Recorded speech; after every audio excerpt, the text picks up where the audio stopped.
Je m'appelle Nancy Shandy et ce que je veux partager aujourd'hui est mon expérience, en fait mon témoignage de comment Jésus s'est révélé à moi, m'a emmené au paradis et aussi m'a emmené en enfer. J'étais devant des portes énormes. Ces portes brillaient avec tant d'éclat et de lumière. Et ces portes étaient décorées de bijoux et de pierres précieuses. Il y avait tellement de lumière et de gloire qui émanaient de ces portes que j'avais du mal à les regarder. Les portes s'ouvrent et un ange arrive et l'ange dit « Entre ». C'est comme ce qu'on lit dans la parole. Les rues sont pavées d'or et il y a tant de radiance et tant de lumière et il y a tant de joie. La chose que j'ai vraiment ressentie au paradis, c'est la paix. C'est la paix et l'amour. C'est comme si, vous savez, tous vos soucis et toutes vos inquiétudes disparaissent. Vous oubliez tout ce qui est sur la terre. Après un moment, je savais qu'il y avait quelqu'un qui venait, une force. Il y avait une force qui venait vers moi. Mais en même temps, ce sentiment d'amour par-dessus toute explication, vous savez, venait vers moi. Et je me retourne et d'un seul coup, boum, je me retrouve prosternée au sol. Et c'était Jésus et Jésus me dit, viens, je dois te montrer certaines choses. Et juste après ça, je me retrouve dans un jardin magnifique.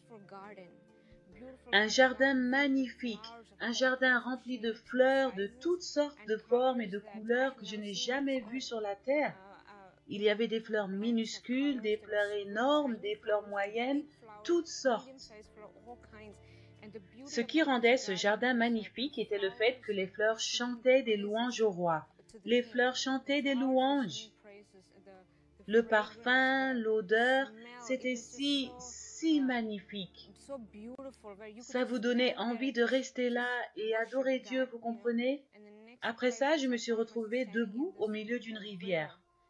La rivière était transparente comme du cristal. C'était si transparent qu'on pouvait en voir le fond. Et je me tenais debout au milieu de la rivière sans couler et je me sentais si paisible. Et l'eau était pure et complètement transparente. Vous savez, une chose au paradis, c'est que Jésus n'avait pas besoin de m'expliquer quoi que ce soit. Voici ci ou voici ça, mon cœur comprenait tout.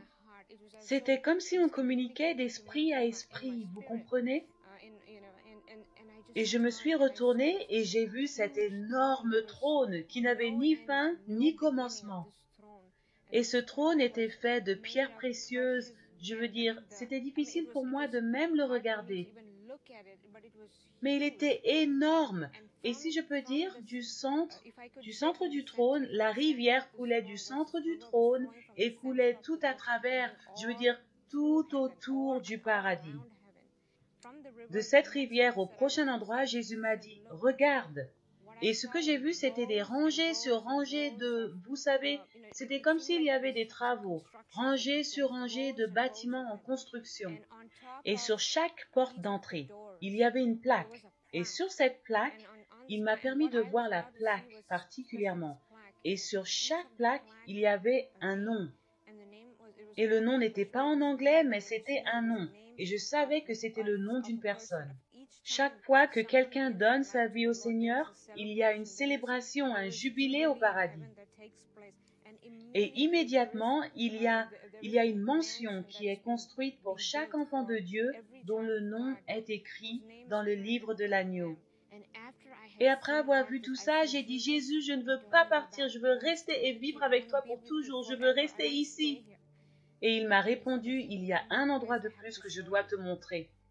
Et le prochain endroit que le Seigneur m'a montré était sombre, vraiment sombre. J'étais comme sur le rebord d'une falaise et il m'a dit, regarde en bas.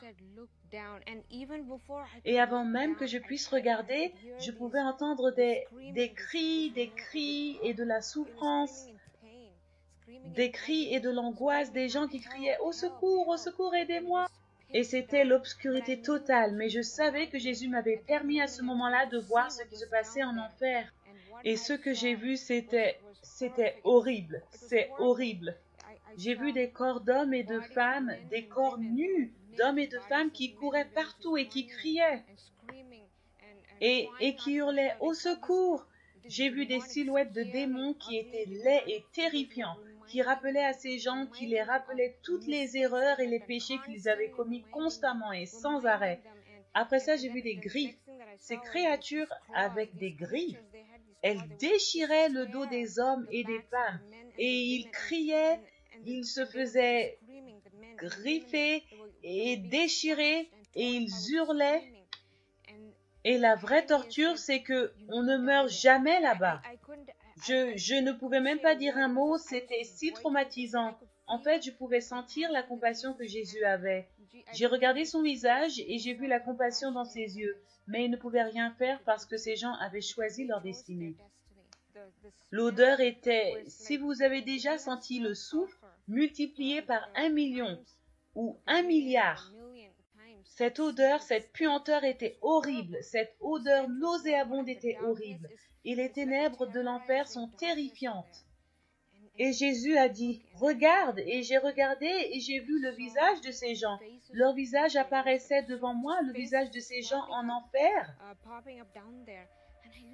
Et j'ai encore regardé et j'ai dit, « Mais Jésus, ces gens-là sont vivants. » Il y avait des visages que je reconnaissais. Et certains d'entre eux, je les connaissais. Ils étaient pasteurs et j'ai dit, mais ils sont vivants. Et Jésus m'a répondu, c'est pour ça que je te renvoie pour déclarer au monde la vérité, pour leur dire la vérité. Parce que mon Église est en train de périr, mon corps sur terre est en train de périr. Et dès qu'il m'a dit ça, je suis revenue.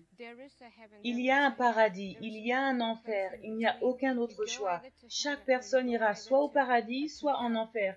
Et c'est le moment de choisir, vous comprenez ? D'examiner notre cœur. Où va-t-on aller? Quelle sera notre destinée? Quel type de vie menons-nous? Vivons-nous d'une manière à l'extérieur, devant les autres? Et vivons-nous une vie complètement différente en privé? On peut tromper les autres, on peut tromper notre famille, on peut même tromper nos conjoints. Mais le Dieu Tout-Puissant voit tout. Le Saint-Esprit voit tout. Mais Dieu est miséricordieux et il est un Dieu de compassion. Il est là, les bras grands ouverts devant nous, devant vous aujourd'hui. Il nous invite à venir à lui. Tout ce qu'on a à faire est de se donner à lui et de se repentir. C'est l'heure pour que l'Église revienne à son premier amour. Je pense que le message principal d'aujourd'hui, le message est de revenir à notre premier amour. Revenons à lui. C'est que l'Église, le géant qui dort, se réveille. Donc aujourd'hui, choisissez le paradis ou l'enfer.